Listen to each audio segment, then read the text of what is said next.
Hello and welcome to a Learnathon event. The Learnathon is a celebration of all things complexly and our mission of accessible education. Today we'll be sharing with you an hour of microscopy footage from Journey to the Microcosmos, as well as science poems from episodes of the SciShow Tangents podcast. In each episode of SciShow Tangents, the topic is introduced with one of these poems. Check out the full episodes of both of these shows and many more, all made by Complexly. If you enjoy what we make here at Complexly and would like to help us keep it free for everyone, please check out the Learnathon, where you can contribute to our mission.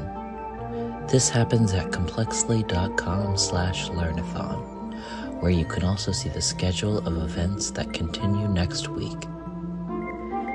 If you would like to enjoy even more relaxing microscopy videos, check out Journey to the Microcosmos, or get access to hour-long compilations like this one, without poems, as a reward on complexly.com/learnathon.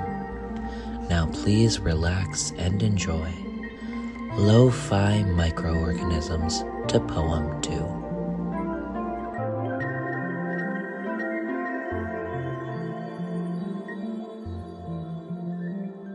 How does one speak of the absence of noise, for the stillness and calmness, that balanced poise, does rupture with the slightest vibration from vocal fold? This poetic narration may be soft and restful to match your mood, but it is not nothing, and in fact a prelude to three rowdy voices filling your ear, or your house, or your car, or your biosphere. Noises abound from the wind to your breath. Our bodies do gurgle and off-gas in death. So loudness is relative, but quiet is rare. Those in-between moments, that's the good stuff right there.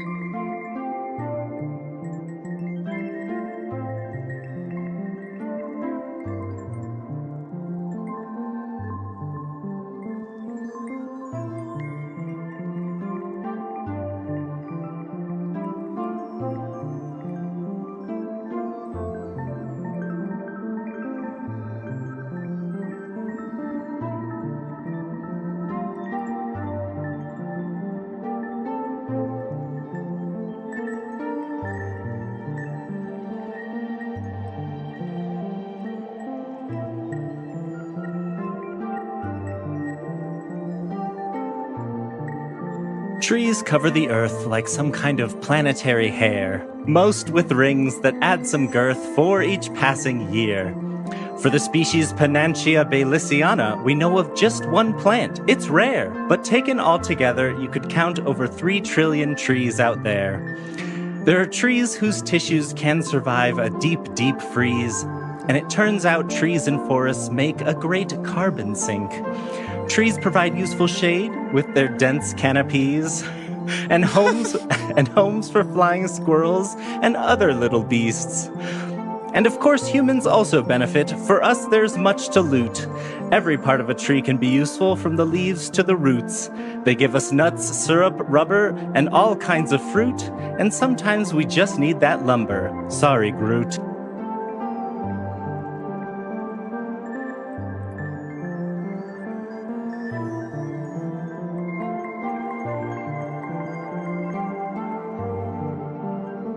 Good luck, said the fighter to all of their kin. We're living for now, but there's nothing to win. We divide and we conquer, but also lay low. Who said that this creature and us must be foes? I'll try, said the builder to all those in need. We've got our components and work with great speed, churning out structures that save human lives. As if this was our purpose, we make and we thrive. Take this, said the healer to their nearby friend. We give care and give food and are happy to lend whatever we have for the greater good. Together we do more than separate we could. It's easy to think of bacterial cells as tools or as reapers tolling death bells, but their kingdom is vast, it spans oceans and dirt. They strive for survival regardless of hurt. They outnumber the stars and the sand and the trees. They form seeds of clouds or the stomachs of bees. They were life before life could give them a name, so at least let us marvel at all that they became.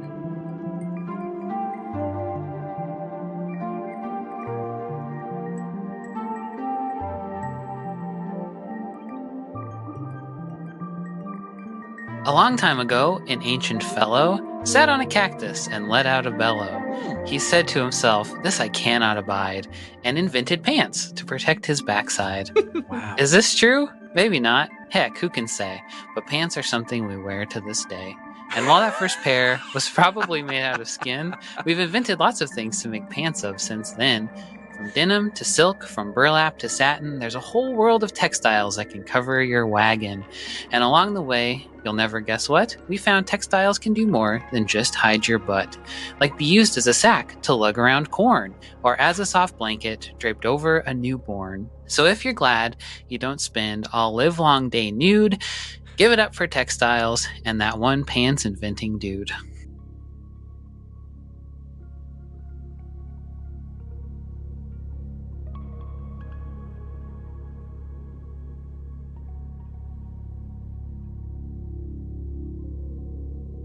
From sticks in the ground, to the watches we wound, to centralized, standardized, atomic clocks, we time infinitesimal down to the 10th decimal, and we know when to check the mailbox.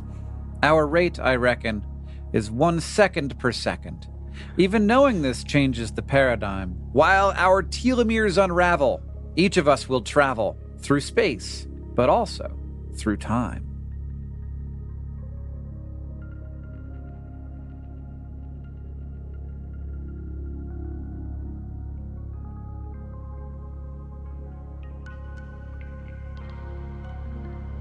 Twinkle, twinkle, little star, how I wonder what you are. Why some wander in the firmament while all the rest are permanent, and how it is that each of you seem equally afar.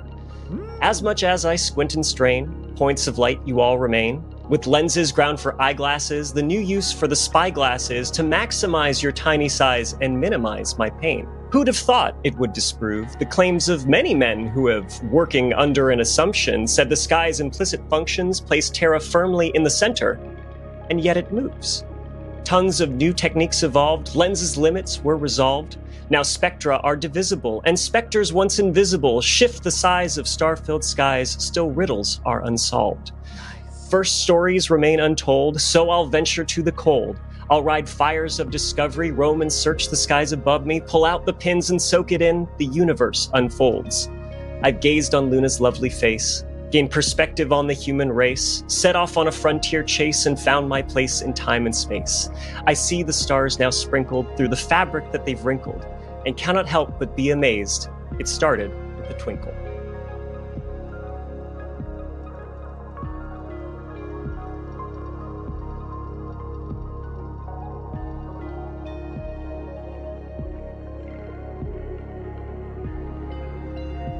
Sometimes we come across a word that means too many things, a catch-all term for lint or cells or stuff in Saturn's rings. We clean dust from our houses, but we put dust on our faces. It flakes off from our roads or trees no matter what the place is. Dust piles up in nooks and crannies of our universe. It just is like light or foam or ice, for better or for worse. Dust coats us and it's from us. It combusts and it shines. It's a menace to our spacecraft, our human lungs and minds. It's helpful till it's harmful, it's organic and it's not, but I know for sure we see lots more when it's freaking hot.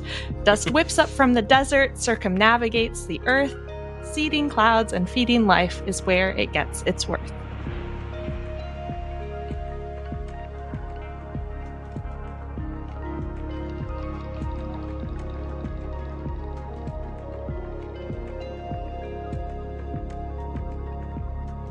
From voltaic pile to AA, from humble button to lithium ion, batteries helped us get where we are today by providing us with reactions we can rely on.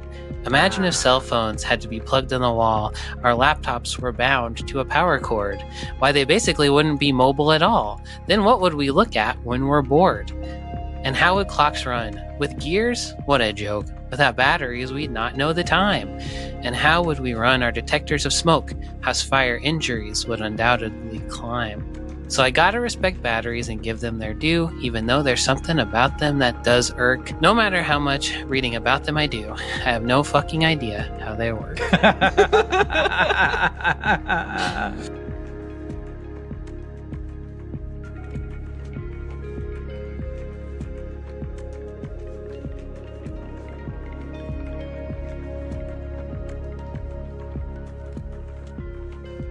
It's hard to know the ways you're blinded by the cause you hope to fix, if one can barely comprehend the wealth of knowledge stored as bits.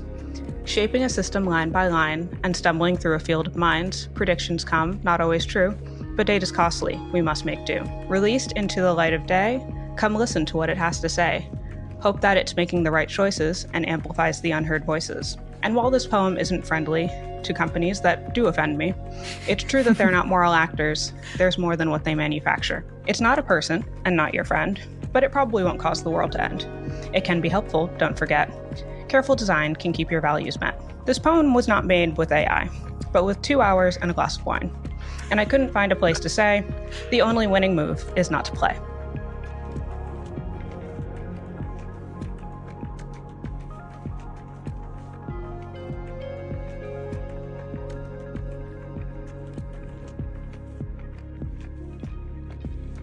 I hear a lot that the dinosaurs died, and then they got swept over with mud and slime, down into the earth where it bubbled and boiled until many years later they became the oil. The goopy black glop that we slurp with propriety and then burn it to fuel our society. Black gold, Texas tea, petrol for you, gas to me. But that's not really what happened. It was mostly plant matter. The dinosaurs were way too dispersed and scattered. But oil isn't just that stuff. Oh no, at first it was anything you'd light for a glow. Squish an olive or corn, sunflower or peanut. Cook with it, clean with it, do what you want. You can burn all these oils, but you can only eat some. They're different, it's clear, but in some ways they're one, some chemical ways with long carbon chains, whether it comes from a drill or from grains. It powers our cars, it powers our bodies, it powers the most peculiar of hobbies. So wonderful that we just can't get enough. But what is it then, this wonderful, terrible, powerful stuff?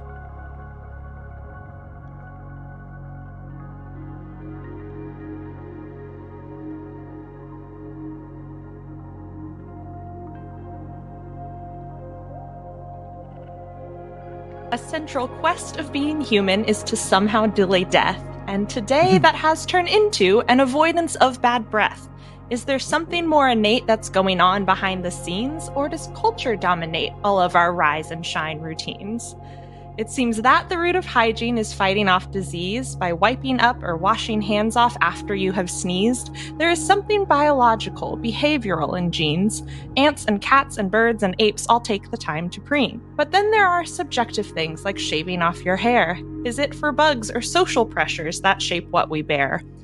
Mammals cleanse their fur of dirt or grime that leaves a sheen, but how much soap or elbow grease even counts as clean? So when it comes to hair or skin or teeth and caring for you best, a part of it is science, but then we make up the rest.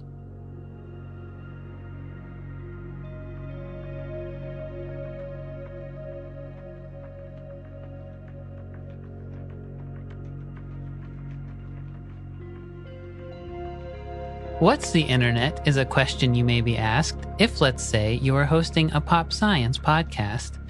And yes, from a technical standpoint, you could explain pretty concisely, that is, if you have a big brain, about dial-up and Wi-Fi and modems and servers, but that wouldn't express to the outside observer the strange path the net took to where it finds itself now. To do that, you'd need some way to explain to them how it went from nerds on Usenet discussing such matters as Picard versus Kirk and the orbit of Saturn, to the dominant force in human society, with content of literally every variety. Ooh. Memes like old sad Keanu and SpongeBob talking weird, thousands of YouTube videos of sheeps being sheared. One could find every known photo of Harrison Ford, or learn the way to grow giant award-winning gourds. Instant access to socks from a sock store in Peru, and high-quality torrents of Mr. Magoo.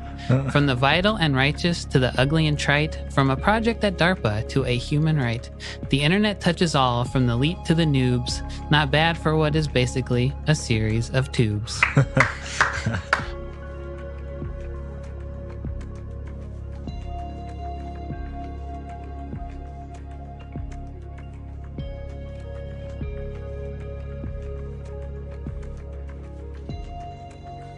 There are only two places that I can imagine where there is nothing to see. Photons have this mysterious way of traveling infinitely, unless they hit something that absorbs them, which will eventually happen. And if you're far enough underground or sea, well, I think you can imagine. But on the surface, surrounded by space, there's always light out there. 100 billion trillion stars will be shimmering in the air. You cannot be on the surface of a planet or floating out in space and experience a lack of photons falling on your face. And if they're hitting your face, then they're hitting your eyes too. A couple of EM wave detectors that you made just for you. But what about a place in space that's very far from ours, where light years of nearly empty space is enough to block the stars? Intergalactic voids are destinations not to be missed. You might be fooled to think this a universe where only you exist.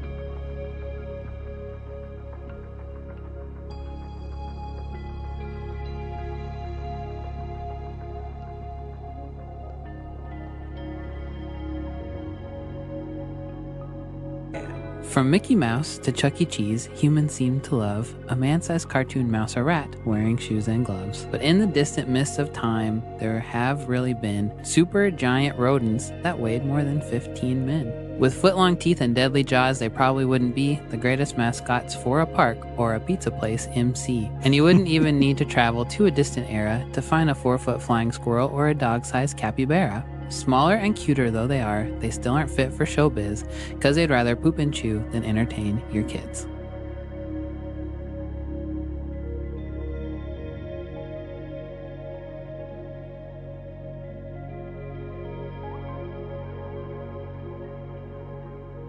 Usually foods are pretty cut and dry. A potato's a potato, a fry's a fry, and you get kind of weird in the noodle zone, or a chocolate versus a blueberry scone.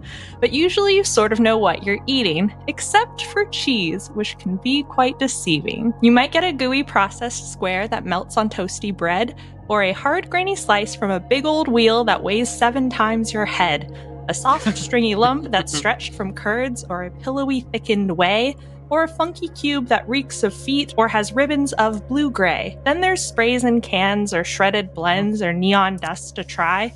And lest we forget the cheese in quotes with nary a dairy inside. But it behooves us all to learn a few names of the hundreds or thousands vying for fame to help us with confidence say yes please when presented with a board of mystery cheese.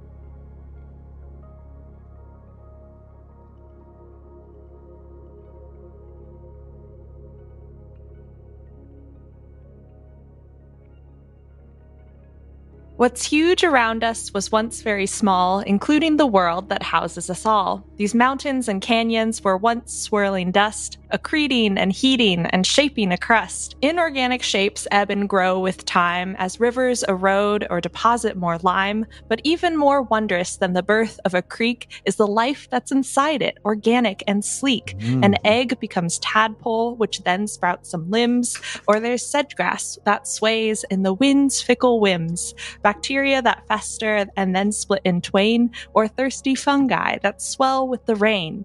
There's growth all around us, it hums and it sighs, and we must not discount what's behind our eyes. The growth of ideas, or dreams, or of us, that which makes you you, and me, and thus. Although at some point we crumble to bits, in the meantime we laugh and we sharpen our wits, and make haste and make joy and make podcasts, and so, one goal of this life then is to never not grow.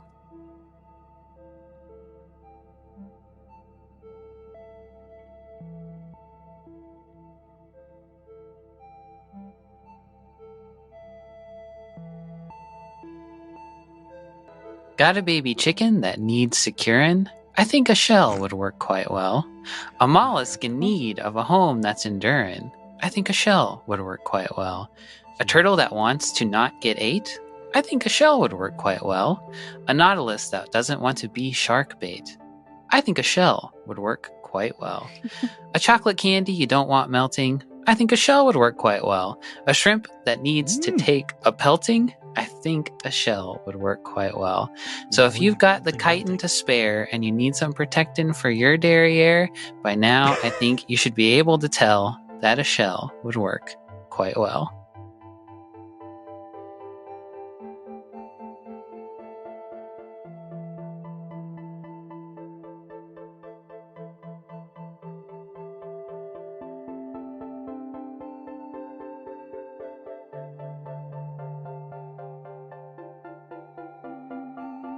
Five turtles on a row, on a log, on the pond. 5 turtle friends with a long-lasting bond. Balanced in the row, on the log, on the pond, in the warm of the air, in the shade of a frond. 1 turtle on the pond, swimming up to the log, sniffing at the friends like a sniff-sniffy dog. No room, said the turtles on the log on the pond, and the sniff-sniffy turtle took his time to respond. But the log looks so good, and I'd like to rest. So the sniff-sniffy turtle put the log to the test. 1 turtle foot, and the log swayed slightly. The other 5 turtles held on tightly. Another foot up, and the log swayed more. Stop, that's enough, you silly old boar. A log turtle staggered and scooched to the fore, but that only made the log sway more. A turtle slipped off and dropped in the water, and the log started rolling like a teeter-totter. Another dropped off as the log rolled back, and the turtle in the water stuck his claw in a crack. The balance perturbed by that one little blip had oscillated into a full log flip, and the turtle in the water had his claw in the crack, and the log flipped him up onto the log's back. 1 turtle by himself on a log in the pond, in the warm of the air, in the shade of a frond.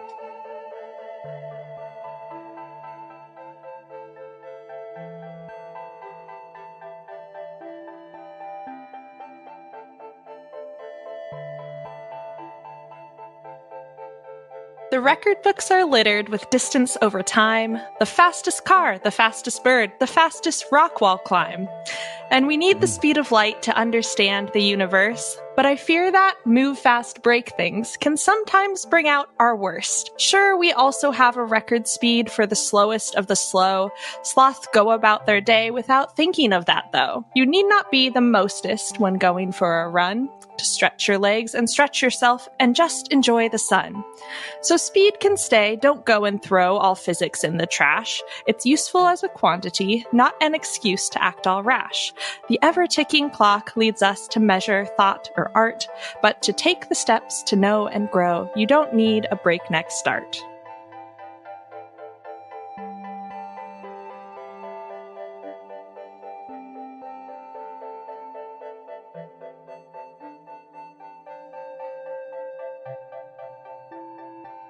Green, purple, yellow, gray, and electric blue, just to name a few of those beautiful hues. They warn us, entice us, they tell us a lot. Like that frog is poisonous, that pepper is hot. Or they're just simply pleasing, like when you go to a fancy museum to look at works by Van Gogh. So stop to smell the roses, but also spare a thought for that fantastic spectrum which makes those roses pop.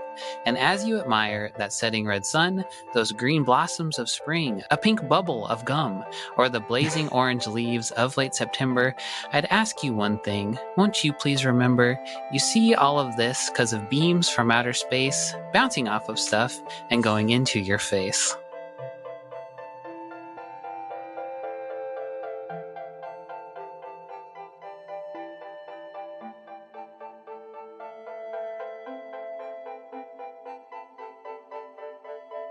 One man's trash is another man's treasure. One man's waste is another man's leisure. One man's gross is another man's pleasure, but a lot of times trash is just trash. A bunch of atoms that had a use once, but now it seems no one wants.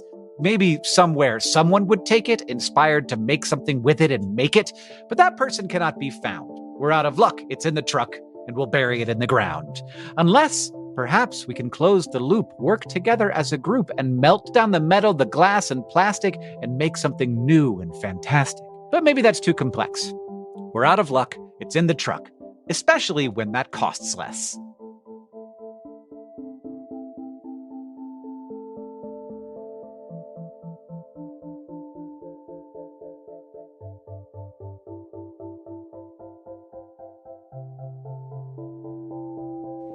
Are you ready, Clone Sam? I'm ready, regular Sam. All right. You might think you're special, but you're not. Because you're just made up of a lot of little codes in DNA that we can read and then relay to stem cells, which then proceed to make a new you. Yes, indeed. Someone who's almost basically you to do the stuff you don't want to do, like host a science comedy show, or do the dishes and shovel snow, or to harvest organs from when you get old. Yes, clones are great. It's you. All right, twofold. Well, I'll leave you guys to it. Nice hosting a podcast with you. What was that part about the... It's been great to know you. The organs? See you later. Bye, everybody. Okay. Bye. Bye, Clone Sam.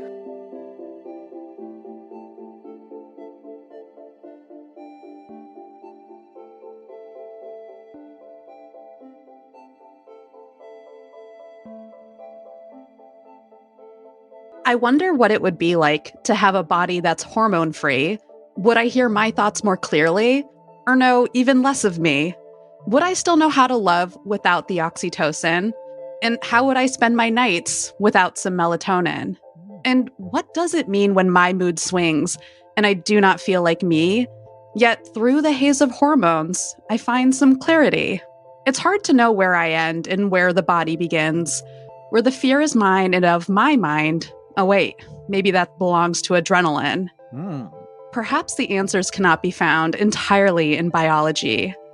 I suppose these molecules help me live, but how is ultimately up to me.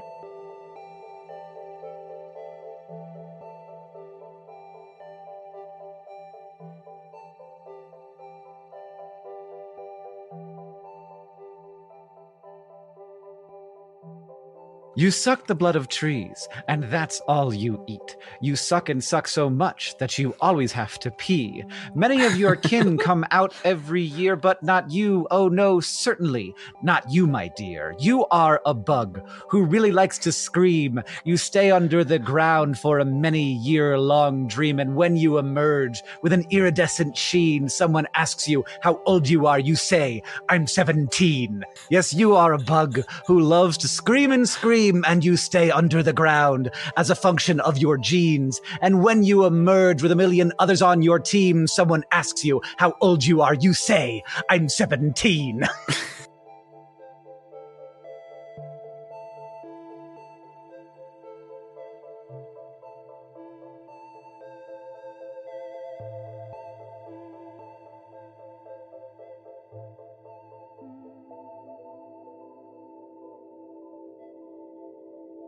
You do your best throughout the day to mind your own business and be on your way.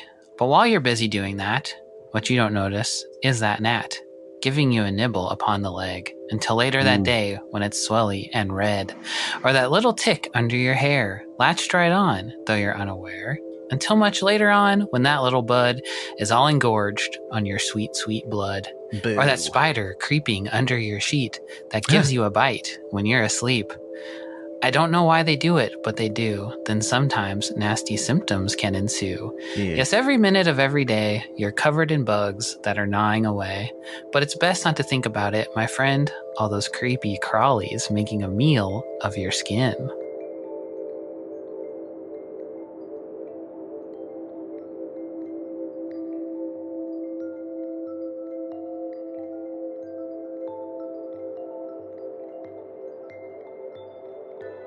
Hope is the thing with feathers, poetically at least, but actually these delicate fans are just weird growths of beast.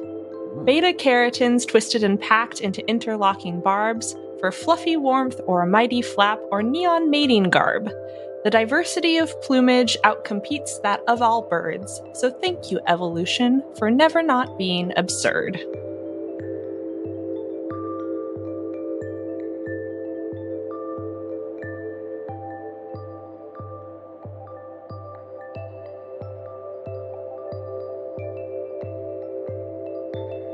Here's one thing, it's no mystery. Everybody pees. Everybody pees. On into the future and in deep history, everybody pees. Everybody pees. When you have a cup of coffee, do you know where it goes? Everybody pees. Everybody pees. It's the reason that you never eat the yellow snows. Everybody pees. Everybody pees. When you have a Coca-Cola and you feel something stirring, everybody pees. Everybody pees. It's probably your body made a whole lot of urine. Everybody pees. Everybody pees. From your blood to your kidneys to your bladder to your urethra, everybody pees into the sewers down beneath you.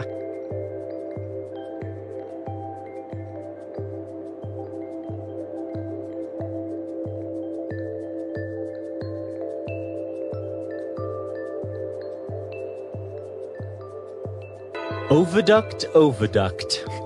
Release your prize. Oh gosh. How many spheroids can Oviduct supply? No nest in sight. We must improvise. A frying pan will do. Salmonella, goodbye!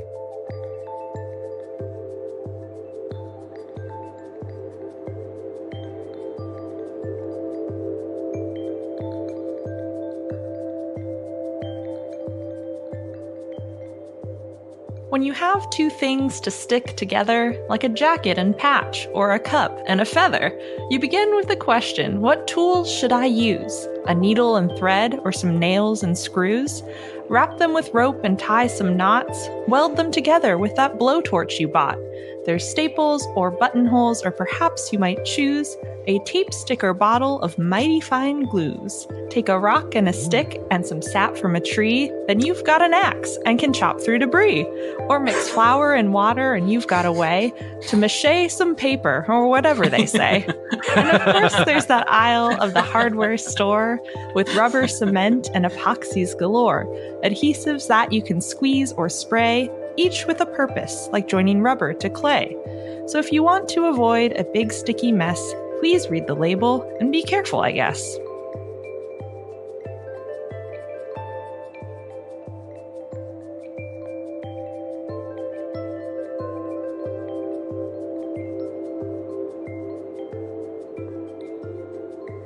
A fungus among us, I'm liking this lichen. A cloister of oysters, so gorgeous, so striking. In my duffel, a truffle, Aunt Belle has chanterelles. These teeny porcini, clamshells and morels. You okay, guys? Instead of mutton, a button, so delish I'm deceased. Behold, it's a mold, and yeast is a beast. By Jiminy, this criminy, I bellow for Portobello. Every one of them's gold, whether white, red, or yellow.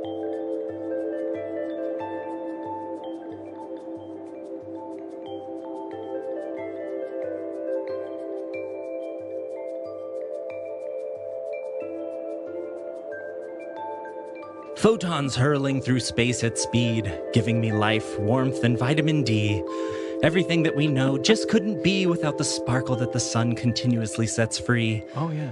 Light is the only way that darkness can be cured, even if the physics can be quite absurd. Is it oscillating particles or waves? I'm not sure. I mean, two slits tells us it's both. At least that's what I heard. But the vastness of space is no challenge to transcend at a uniform speed that's hard to comprehend. But then to a prism it concedes and must bend. A rainbow just reminds us that light is our friend. A lamp for my plants, a bright white to mesmerize. And I couldn't see France without light hitting my eyes. Helping us study microbes and those little points in the sky. Touching everything always. Light was quite a pleasant surprise.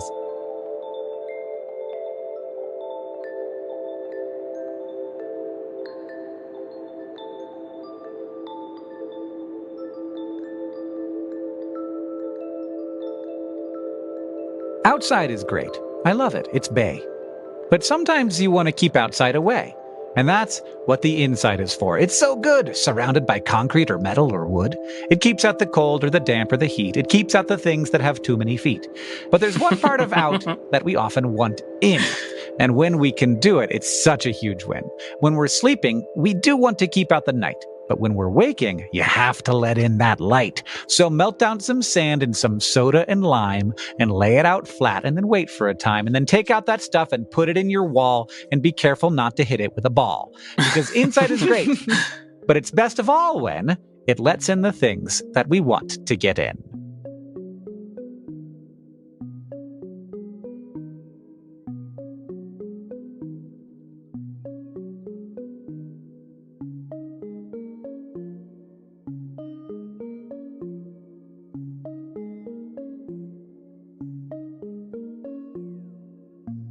Honeybees seem sweet as they buzz and forage, and in the cold dark of winter, with their honey storage, they cluster together and hug in the night to stay warm and toasty and not die from frostbite. But let me turn your attention to the honeybees in Japan, who fight giant monsters, well, hornets that can kill 40 a minute and are too tough for stings. But just wait, these bees have a trick up their wings. They swarm their foe and vibrate so fast you can hardly tell it's the bees being harassed. Like an oven, they roast it at 47 degrees, while they themselves are completely at ease. So these bee balls are ballin', they've got hornets trapped. Thanks, nature, and please, more weird ways to adapt.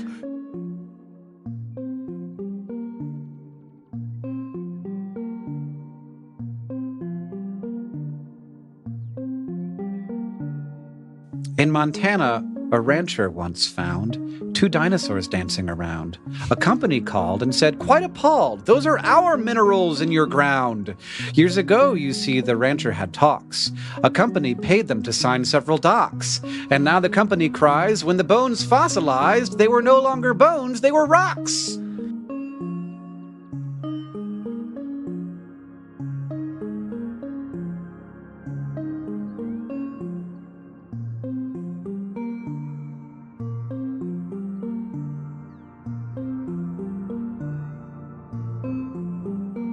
Webster's dictionary defines cell as a mass of protoplasm with membranes and organelles. And that, to me, is all good and well till you get to the part where they can function by themselves. And then my brain begins to dwell on the fact that bodies are full of little guys we can't compel. So am I a collection of little goo elves, or is my brain a guest in a big blood-filled hotel? All I intake and expel are handled by a staff of dedicated personnel, and my role in this gooey shell is to think of other stuff while around my body they propel. So am I me, or am I my cells? Neither or both? Does it matter? Oh well, that's just how it is till they sound my death knell.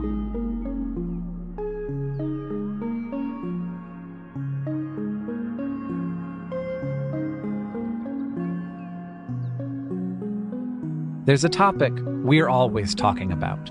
Even if the whole episode's about trout, we can't keep ourselves away from it, the thing on which you are likely to sit.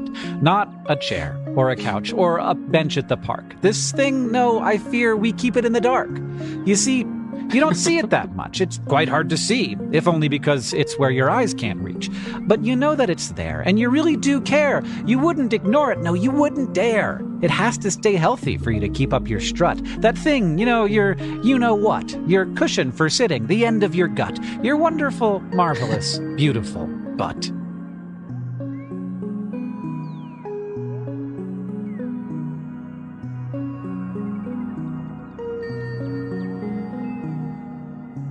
Hello there, Alice. My name is Bob. I've looked at your profile. Can we talk about love?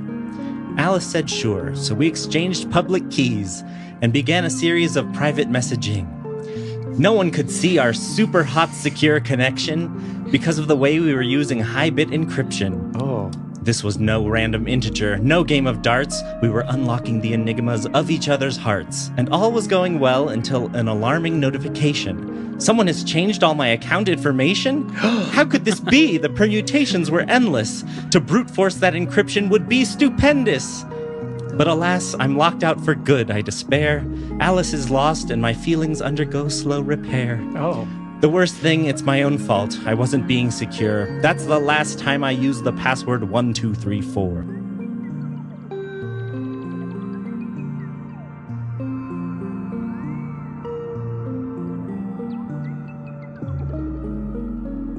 We've proved together that we can make things hot. Now we have to see if we can cool them down. There are things we can do, though I know that it's not as easy as some people like to make it sound.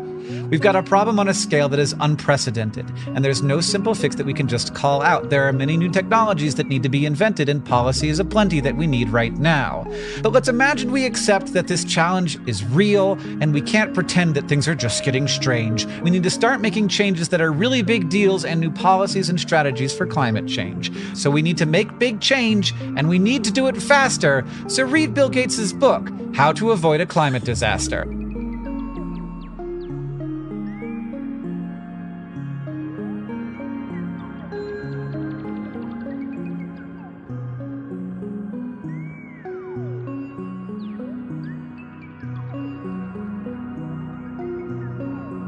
We tell tales of Icarus and his waxy wings, of Lindbergh, of the Wright brothers, of mechanical things. But before humans learned how to master the breeze, there were gigantic devil rays leaping out from the seas, or squirrels and lemurs that glide from the trees. So your fight or flight might kick in if you see a flying snake, but don't worry, they can't hurt us. It's just a long, scaly pancake.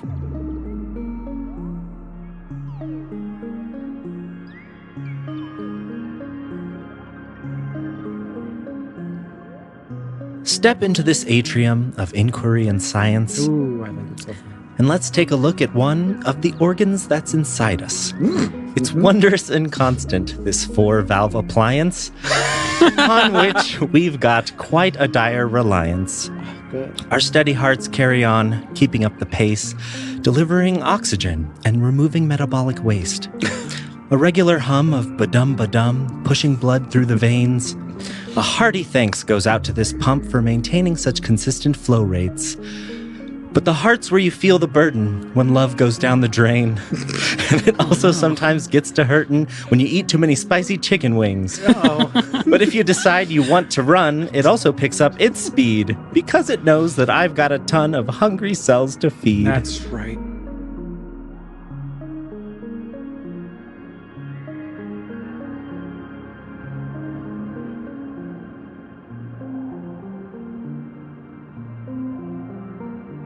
Who's that actor getting out of that Mercedes-Benz? I don't know, but you saw it using an anatomical lens. Oh, he's that Australian. I think his name is Russell. I can't see him, but you're doing it with your ciliary muscle. I wonder how old he is. He looks like he could be a boomer. I don't know, but I know that his image travels through your aqueous humor. And who's that with him from Wonder Woman? Ah, what a gal. You'd have a much harder time seeing her without your Schlem's canal. She's on ice skates. She just did a sow cow. I think it was quadruple. I didn't see it, but you only saw it with the help of a pupil. And Russell, now he's walking an animal. It looks like some kind of chimera. I don't know what it is, but neither would you if you didn't have a sclera. Oh, and now Gal, she looks so cold she could have hypothermia. Maybe so and maybe not, but you're seeing it with a cornea. I'm starting to think that you can't see anything at all. That's true, my friend. I don't exist. You're staring at a wall.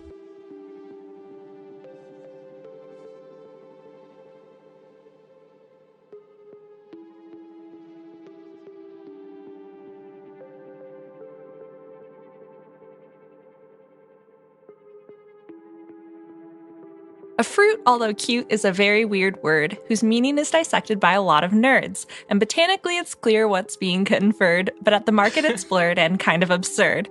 Looking at anatomy, these are all egg parts. Acorns, peas, cucumber, check the charts. But there are also less brain-bendy counterparts, like the berries or melon that you put in your carts. So I guess what I'm saying is that fruits spread seeds, but if they're savory, they're vegetables to suit our needs, like socially or legally, as we're out here signing deeds. Just use words as best you can, don't get stuck in the weeds.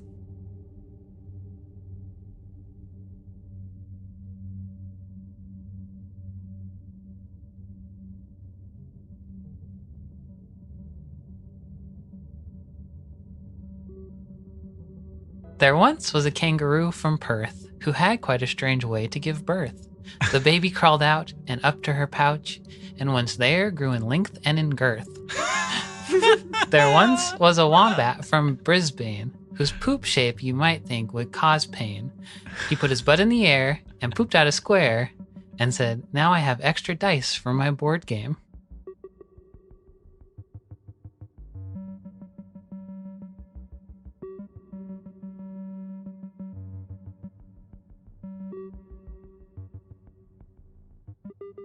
A name born of fire, but of destruction we tire, so we look at the skies and instead get inspired, like a Viking or a mariner exploring the seas, or a pathfinder so fearless, even though she's on an odyssey to the cosmos, seeking friends, not phobos, to go and to know and to observe every hollow, and express opportunity for curiosity with insight ahead.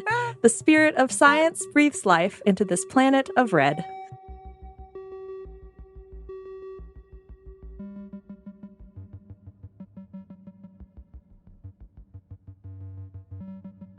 Our bodies sense so many things so that we can know what is up and down and nice and bad and even fast and slow. We can smell the flowers, bitter and sours, and know when the cookie is sweet. But it's crucial to know when you're in the snow where you can find some heat. And so evolution granted us this special superpower so that we can know how good it feels to take a heated shower. But as for how it works, you'll have to ask again. And by again, I mean you'll have to ask your time-traveling friend. Because we know molecularly how sight and smell and sound work, but as for heat and cold, we're still laying the groundwork. Our bodies contain mysteries, both elegant and not, and one of them is how we tell whether something's cold or hot.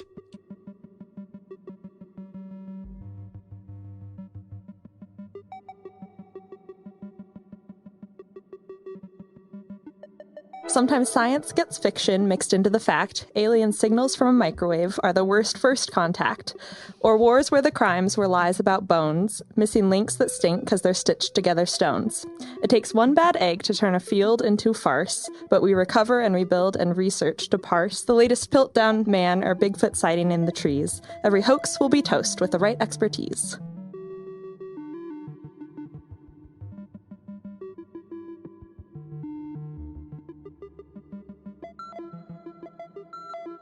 This poem's called The Dragonfly. Changing changes, pieces shift places.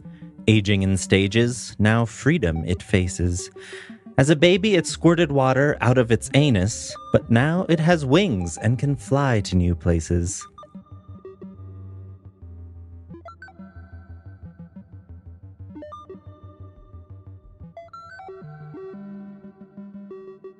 Energy freed that molecule from a polar-to-polar hydrogen bond. Now gas in the air, it flies here and there. It waits until the cold comes. When conditions ideal diagram it, and people want to Instagram it, the molecules freeze to their tiny cloud seeds, and they fall on my windshield, goddammit.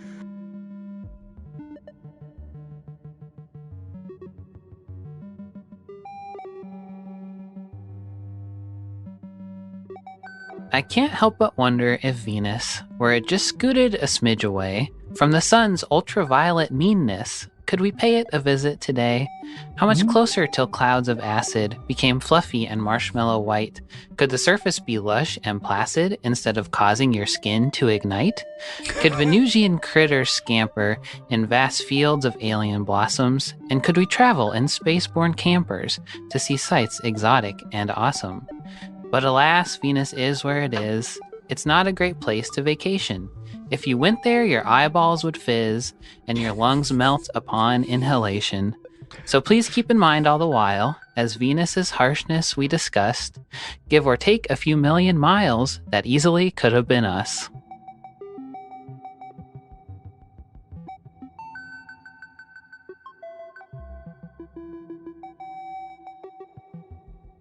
I wave to you, you wave to me. The wave goes through a crowd.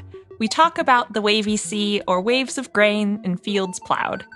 Waves propagate to and fro in brains and ponds and air, but to add some flair, let's go where electromagnetism is. It's pretty cool there. Oh, gosh. Imagine a guy surfing on light. Their arms are out as if in flight. The peak to trough gives us amplitude, how bumpy the journey is for this dude. More extreme highs and lows are what makes colors brighter. They tend to strut. While wavelength goes from peak to peak and helps determine frequency. If the waves go faster, the hertz are up, but they can be long and gentle like a warm-up. And that's where all this stuff gets weird, because infrareds are longer and gamma rays are feared. Well, roses are red and physics is mathy. That's all I got. I'm not going down that pathy.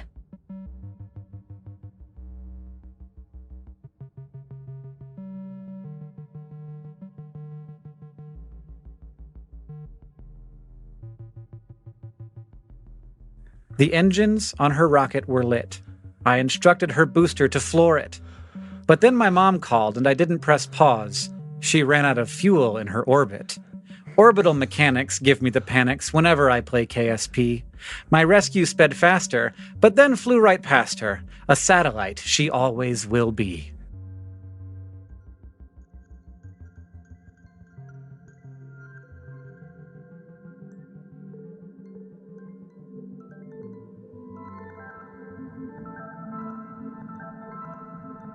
Step right up and rest your peepers on a liquid that'll make you say jeepers. It may look plain and unassuming, but what if I told you it could get your plants a-bloomin'? Oh. And that's not all. You ever had a thirst? I tell you, friends, ain't that the worst? Your mouth's all dry, your spit is sticky, but this potion will fix you in a jiffy. It goes great in soups from chowder to bisque. You can drink it hot or have it brisk. Is that all it does? Why, don't be a fool. Heck, you can use it to fill your pool. Too runny, you say? Well, here's a trick. Put it somewhere cold. It gets hard as a brick. Or maybe gas is more your scene. Simply give it a boil, and now you've got steam. Most amazing of all, and I'm not telling you fibs, all living life needs this stuff to live. It's everywhere, from the sky to your cells, from the tip of your tongue to the bottom of wells. What's this miracle substance you all want to know? The stuff that is made with 2 H and an O? Well, pay attention and go with the flow. It's hydrating, condensating, precipitating, evaporating water.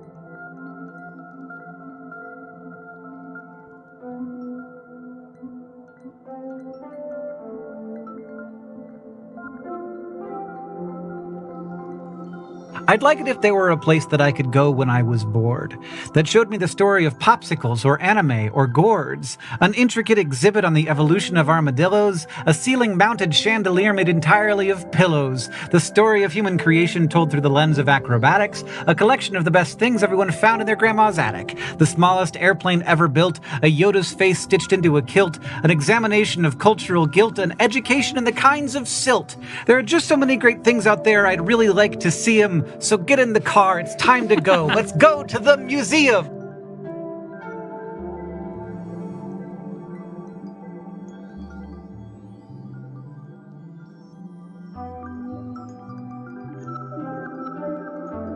From mammary gland and secreted from teat, to paraphrase Marge Simpson, I just think it's neat. Milk gives nutrition to babies, but that is just the beginning. It's much more than fat. From biochemical signals to bacteria for the gut, it's social and psychological, and honestly, what makes us want to drink cow milk or digest lactose? The questions seem endless if you look close. And it's not crop milk or milky almond goo, it's an adaptation that unites every mammal to you. So I guess in a sense, milk evolutionarily rules. Plus, we can call it moo juice, which, I don't know, I guess is cool.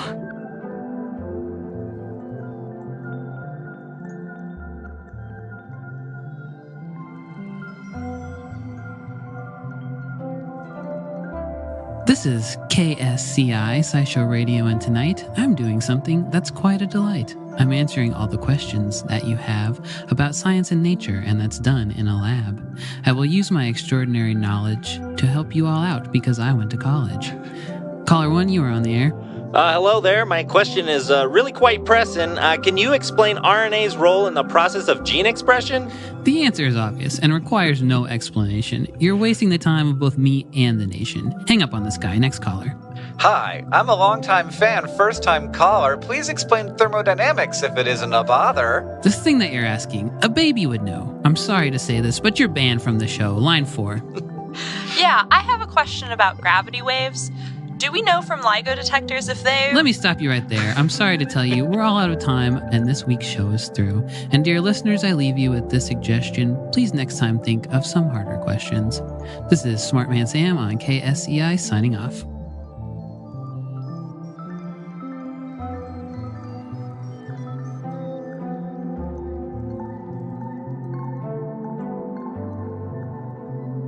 The largest protein in your body is a massive giant in your muscles. It binds them together, strength and power, yanking your bones, bearing the weight of your water and flesh, ripping your feet over soil, crushing the bones of your food. That ultimate protein, power beyond measure, a good story to tell, and that is what we say. But it's a lie. The largest protein in your body might be nothing except MUC5AC. Not Titan, that giant, that beautiful thing. It might not be the best story, but it's the one we've got. The largest protein, my friends, I think is in your snot.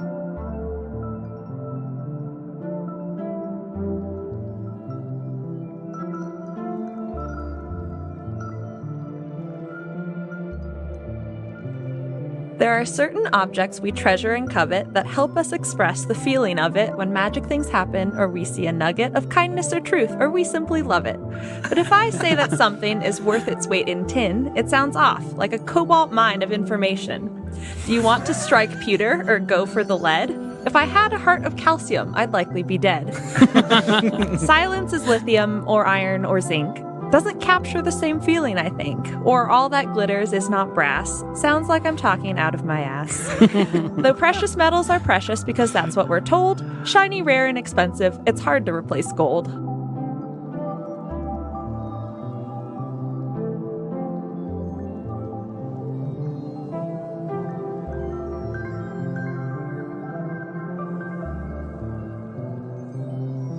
Long organic polymers of high molecular weight, massive chains of atoms, twisty, curved, or straight, sometimes created from fossil fuels, sometimes from agriculture. It's a useful and convenient part of our disposable culture.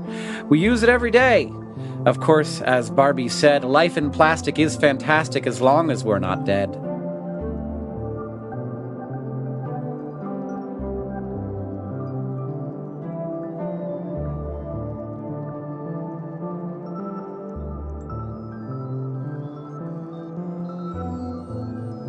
Twinkle, twinkle, little star. Actually, average is kind of what you are. And when you're refracted by the atmosphere, it's pretty, but not always sparkly, I fear. Our gassy, glowing sphere of light, helping sunbirds steer mid-flight, damaging our cells with UVB, or making us sneeze photically. But thanks, I guess, that should be said, because without you, sun, we'd be dead.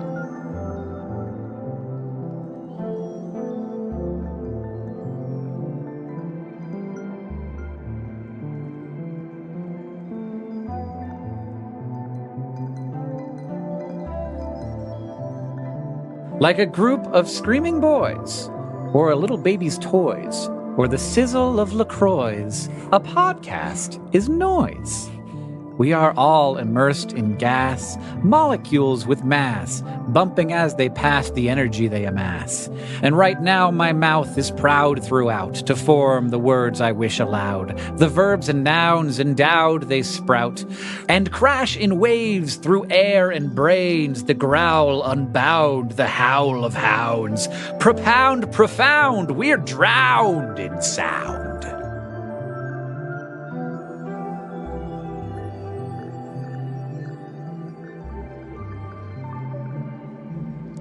Thank you for joining us for this Learnathon event. If you enjoy what we make here at Complexly and would like to help us keep it free for everyone, please check out the Learnathon at complexly.com/learnathon, where you can contribute to our mission and see the schedule of events that continue into the next week. Have a fantastic day.